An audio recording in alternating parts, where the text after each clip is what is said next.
اشہد انکا کنت نورا فی الاسلاب شامخت، آپ نور تھے جو پاک صلبوں میں رہے.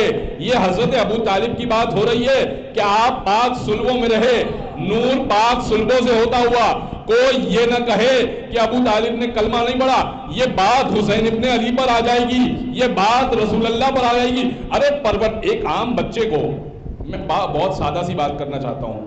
دیکھیں ایک بچہ جو پیدا ہوتا ہے نا، آپ اپنے بچے کو کسی کافر کے یہاں پر دودھ پلانے کے لیے نہیں بھیجیں گے، کسی کافر کے یہاں تربیت کے لیے نہیں بھیجیں گے، کسی کافر کے یہاں نجس کھانا کھلانے کے لیے نہیں بھیجیں گے.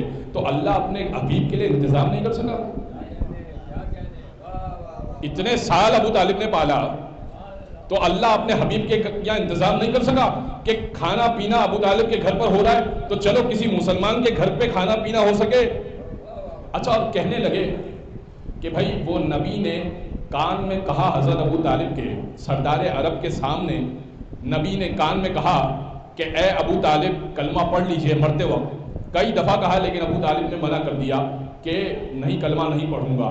بڑی عجیب بات ہے، سننے کو آئیں تو کان کی بات سن لیتے ہیں، اور نہ سننے کو آئیں تو اگر 1.25 لاکھ کے مجمع میں دکھا کے بتا کے من کنتوں کا اعلان کر دیا جائے تب بھی نہیں مانتے.